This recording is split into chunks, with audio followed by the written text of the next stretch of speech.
I want to read you something. It was written on a piece of paper no bigger than my hand. The handwriting is careful, deliberate, the kind of handwriting a person produces when they know someone else will read it and they want it to be legible, when they want it to last. It says, "Mother, I am not afraid. Please do not cry for me. Cry for Japan if you must cry for something. I am 20 years old, and I have lived well, and I have loved you completely. And tomorrow I will do the thing I was made to do." I wrote that, and then I folded it, and I put it in my breast pocket, and I went to sleep on my mat in the barracks at Kanoya airbase on the island of Kyushu.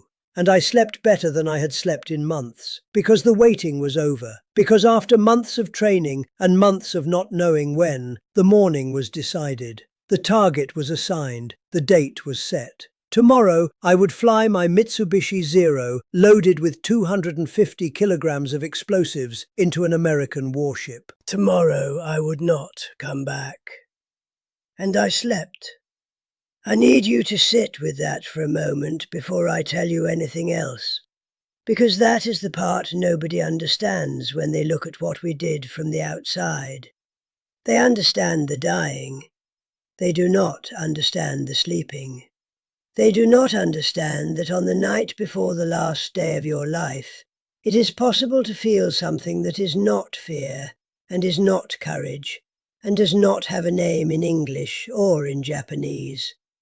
Something that is simply complete. My name is Kenji Nakamura. I was born in Osaka in 1925. My father repaired clocks. My mother taught calligraphy to neighborhood children on Tuesday and Thursday afternoons. I had a younger sister named Yuki, who was 12 years old when I left for training, and who I have thought about every day since, in a specific way that I will explain to you later. Because what I thought about Yuki, what I wrote about Yuki in that diary, is the part of this story that I have never told anyone, and it is the part that I think matters most. But first I need to tell you how a 20-year-old boy from Osaka, who grew up watching his father repair clocks, comes to fold a letter to his mother and put it in his breast pocket and lie down on the mat and sleep. It does not happen the way you think. I volunteered. That is the first thing people do not understand. I was not ordered. I was not conscripted into the special attack units the way soldiers are conscripted into regular service. I raised my hand. In November 1944, when Lieutenant Nakajima walked into our barracks at flight school and explained what was being asked, and then asked who would volunteer, I raised my hand, along with every other man in that room. Every single one of us raised our hand. And I need you to understand that we were not performing. We were not raising our hands because not raising your hand carried consequences. We raised our hands because we believed. Because in November 1944 in Japan, what we had been told about the war, and what we had seen of the war, and what we understood about Japan's position in that war, it made sense. It was a thing that made sense. If the empire was to survive, if everything that mattered was to survive, then this was the price.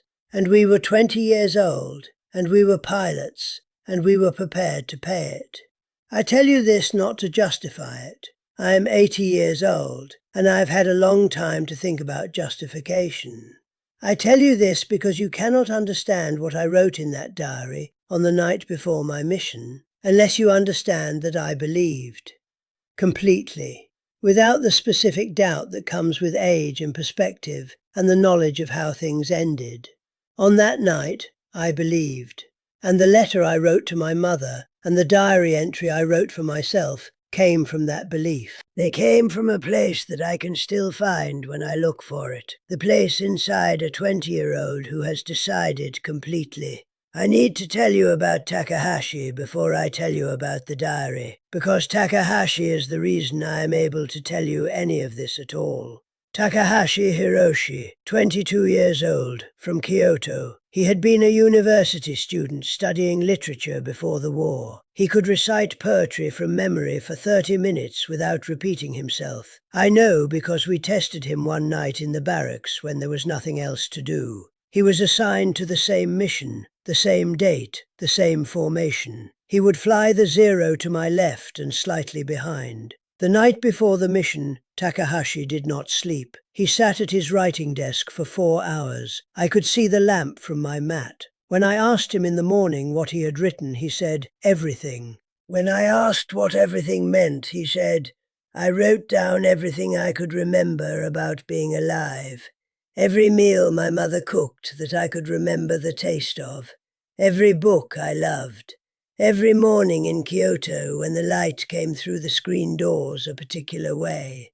Every specific thing I wanted to remember in the last hours. I was able to remember anything. I did not write those things in my diary.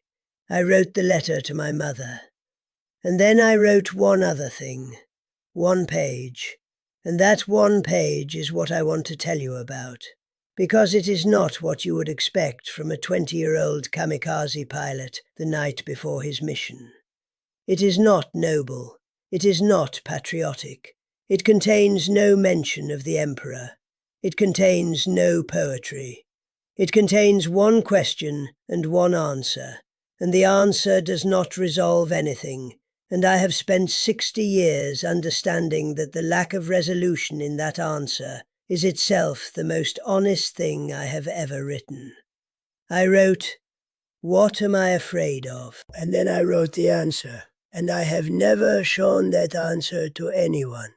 I will tell you what I wrote, but first I need to tell you what happened the next morning, because the morning changed what the diary entry means, and the morning is not the story you think it is. We woke at 0400. The barracks were quiet, in a specific way that was different from every other morning. The quiet of men who have already said whatever they needed to say the night before, and have nothing left to say in the morning. We dressed. We ate the ceremonial meal, rice and red bean soup and dried fish, the meal of special occasion in Japan, the meal of departure. We drank sake, a small cup each. The sake was served by the base commander himself, which was unusual, and which I remember because his hands were shaking slightly when he poured it. And I noticed that, and I thought, he is more frightened than I am. And I was right. He was. We were given our headbands, white cotton, the rising sun in red at the center. The hachimaki of the special attack pilot. I tied mine the way I had been shown. Takahashi tied his, and then untied it and retied it 3 times until it was exactly right. That was Takahashi. Even on the last morning of his life, he wanted the knot to be correct. We walked to the aircraft. My 0 had been prepared overnight. The ground crew had worked through the night to service it. One of the ground crew, a boy of maybe 16, younger than Yuki would be now. He stood beside the wing as I approached, and he bowed, a deep bow. The bow you give to someone departing on a journey of great importance. And I bowed back, and I thought, he will live through this war and I will not, and one of us is the lucky one, and I am genuinely uncertain which of us it is. I climbed into the cockpit. I want to tell you what the cockpit of a 0 smells like, because that detail has stayed with me more precisely than almost anything else from that morning. It smells like oil and rubber, and the specific sourness of aluminum heated by the previous day's sun, and then cooled overnight, and the faint residual smell of the pilot who flew it before me. It smells like a machine that has been used hard by people who are no longer using it. That smell was the last thing I remember clearly from inside the aircraft.